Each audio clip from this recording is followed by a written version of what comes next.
Hello दोस्तों, मैं आज आपके लिए 12th फिजिक्स के फर्स्ट चैप्टर विद्युत क्षेत्र का टॉपिक लेकर आया हूँ। दोस्तों, वीडियो को देखने से पहले वीडियो को लाइक कीजिए, शेयर कीजिए और बेल आइकन के बटन को प्रेस कीजिए और यदि कोई कमी हो तो कमेंट बॉक्स में कमेंट कीजिए। दोस्तों देखो, आज का हमारा पहला टॉपिक है आवेश। चैप्टर फर्स्ट का है पहला टॉपिक आवेश। आवेश क्या होता है? आवेश है, उसमें दो बातें डिपेंड करती हैं, एक तो विद्युत क्षेत्र और चुंबकीय क्षेत्र। इसमें दोनों के गुण पाए जाते हैं। आवेश के अंदर रहता है विद्युत क्षेत्र और चुंबकीय क्षेत्र, दोनों के गुण पाए जाते हैं। तो हम आवेश के डेफिनेशन लिख सकते हैं। आवेश पदार्थों का वह भौतिक गुण है, आवेश पदार्थों का वह भौतिक गुण है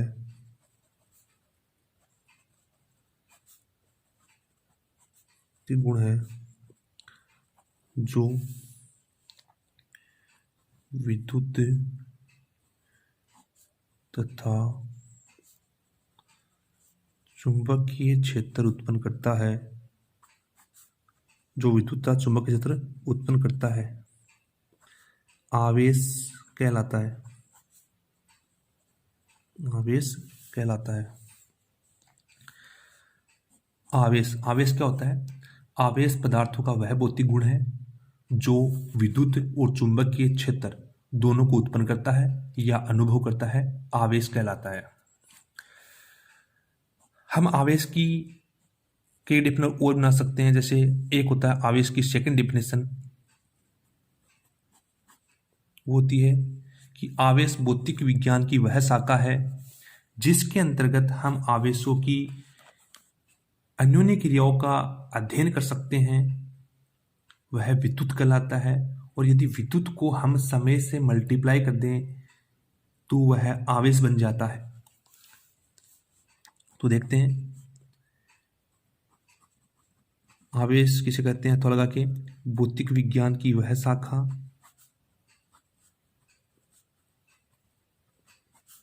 जिसके अंतर्गत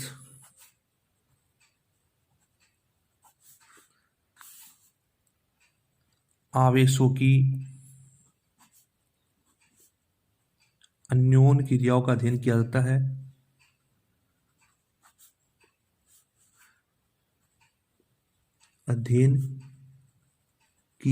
है, विद्युत कहलाता है। विद्युत तथा समय के गुणनफल को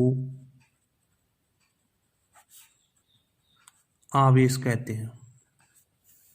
आवेश कहते हैं। अब हम बात करते हैं कि जो आवेश है वो दो प्रकार का होता है। एक धन आवेश, नंबर दो होता है ऋण आवेश। धन आवेश, ऋण आवेश। अब बात आती है कि हमारे पास जो आवेश की उत्पत्ति हुई कैसे, धनावेश कैसे आया किसी पदार्थ पर, ऋणावेश कैसे आया। तो 600 ईसा पूर्व में एक वैज्ञानिक था थेल्स, मिलेटस का एक वैज्ञानिक था थेल्स। इस थेल्स नामक वैज्ञानिक ने बताया कि प्रकृति में एक एम्बर नामक पदार्थ मौजूद होता है जो बाल्टिक सागर के, कैसा पदार्थ मौजूद होता है? एम्बर नामक पदार्थ मौजूद होता है जो बाल्टिक सागर के किनारों पर पाया जाता है। बाल्टिक सागर के किनारों पर पाया जाता है। इस एम्बर नामक पदार्थ को यदि हम ऊन से रगड़ें या घर्षण कराएं तो एम्बर नामक पदार्थ में वस्तु को आकर्षित करने का गुण आ जाता है। तो थेल्स ने बताया कि प्रकृति में एक एम्बर नामक पदार्थ मौजूद होता है। उस एम्बर नामक पदार्थ को यदि हम ऊन से रगड़ें या घर्षण कराएं तो एम्बर नामक पदार्थ में वस्तुओं को अपनी ओर आकर्षित करने का गुण आ जाता है, जिसके कारण यह एम्बर नामक पदार्थ है, यह प्रकृति में मौजूद हल्की वस्तुओं जैसे कागज के टुकड़े, तिनकों को अपनी ओर आकर्षित कर लेता है, अपनी ओर आकर्षित कर लेता है। एक दूसरा वैज्ञानिक था गिलबर्ट। इस गिलबर्ट नामक वैज्ञानिक ने 1600 ईस्वी में बताया कि प्रकृति में बहुत सारे ऐसे पदार्थ मौजूद होते हैं कि उन पदार्थों को यदि उसी प्रकार के अन्य पदार्थों से रगड़ें या घर्षण कराएं तो उनमें एक दूसरे को आकर्षित करने का गुण आ जाता है, यह गिलबर्ट ने बताया। तो उन्हें प्रकृति में जैसे कई पदार्थ लिए, जैसे कांच की छड़,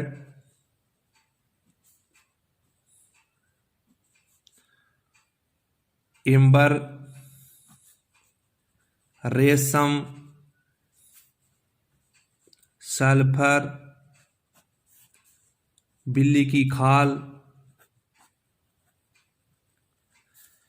इन पदार्थों को लिया और यदि इन पदार्थों को हल्की वस्तुओं से रगड़ें तो ये पदार्थ हल्की वस्तुओं को अपनी तरफ आकर्षित कर लेते हैं, गिलबर्ट ने बताया।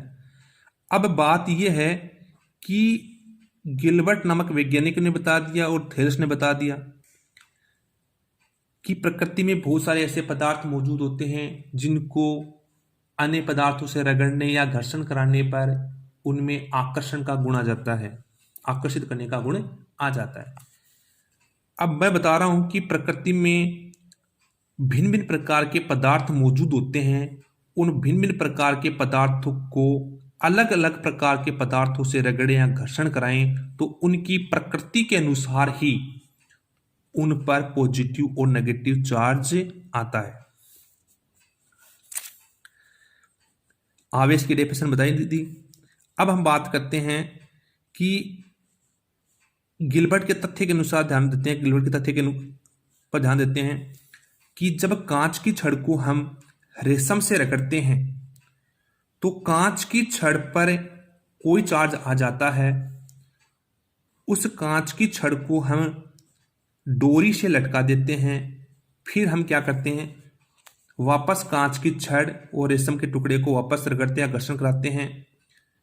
फिर वापस जो कांच की छड़ है उस कांच की छड़ को हम लटकी हुई छड़ के पास ले जाते हैं, उस कांच की छड़ को हम लटकी हुई छड़ के पास ले जाते हैं तो लटकी हुई छड़ कांच की छड़ को प्रतिकर्षित करती है, अर्थात ये दोनों एक दूसरे से अलग हो जाती हैं, प्रतिकर्षित करती है।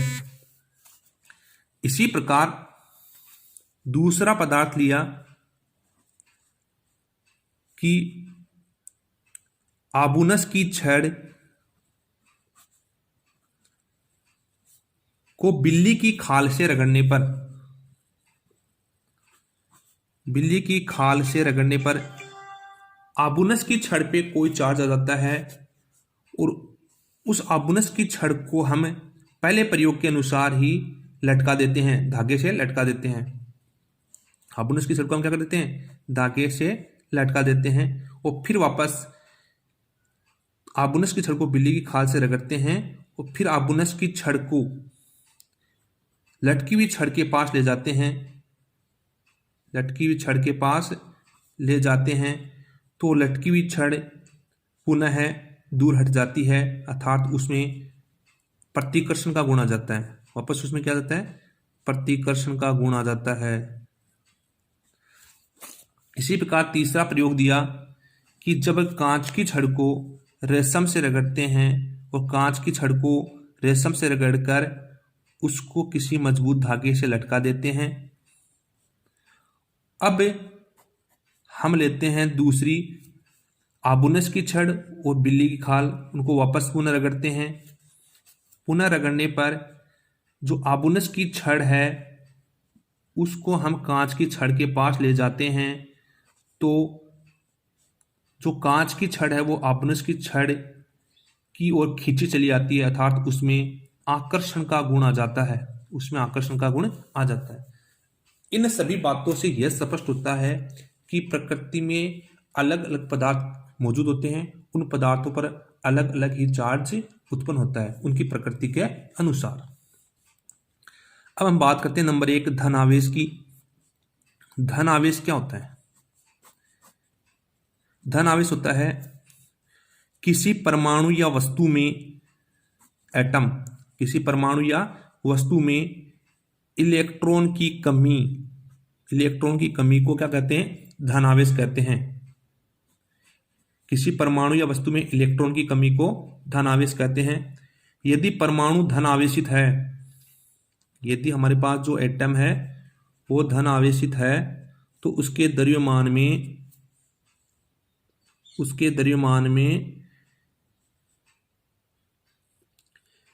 क्या बताइए परिभाषा? किसी परमाणु या वस्तु में इलेक्ट्रॉन की कमी को धन आवेश कहते हैं। परमाणु के धन आवेशित हो जाने पर इसके द्रव्यमान में कमी हो जाती है, इसके द्रव्यमान में क्या हो जाती है? कमी। जैसे धन आवेश का एग्जाम्पल है कांच की छड़, ग्लास रोड,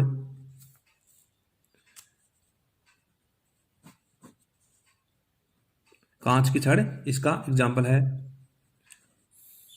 ऊन भी क्या है? धनावेश का एग्जाम्पल है। दूसरा है ऋणावेश। ऋणावेश क्या होता है? किसी परमाणु या वस्तु में इलेक्ट्रॉन की वृद्धि को ऋणावेश कहते हैं। इलेक्ट्रॉन की वृद्धि को ऋणावेश, इलेक्ट्रॉन की कमी को धनावेश। इसमें क्या होता है? यदि एटम क्या है?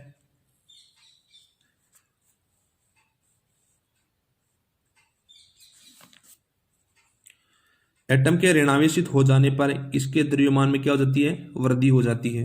एटम यदि ऋणावेशित है तो इसके द्रव्यमान में क्या हो जाती है? वृद्धि हो जाती है। इसका एग्जाम्पल है रेशम का टुकड़ा, प्लास्टिक की छड़, आबुनस की छड़ या एबोनाइट की छड़ जिसको बोलते हैं, इसके एग्जाम्पल है। अब हम बात करते हैं आवेश के मात्रक की। आवेश का एसआई मात्रक सूत्रानुसार, आवेश का सूत्र होता है Q बराबर I इंटू टी। आई का होता है एम्पियर, टी का होता है सेकंड, तो हो गया एम्पियर गुणा सेकंड। आवेश का एसआई मात्रक होता है एम्पियर गुणा सेकंड या कूलाम होता है, या कूलाम होता है। आवेश का एसआई मात्रक होता है एम्पियर गुणा सेकंड या कूलाम होता है, क्योंकि आई का होता है एम्पियर और टी का होता है सेकंड। सीजीएस पद्धति में मात्रक होता है इसका स्टेट कूलाम।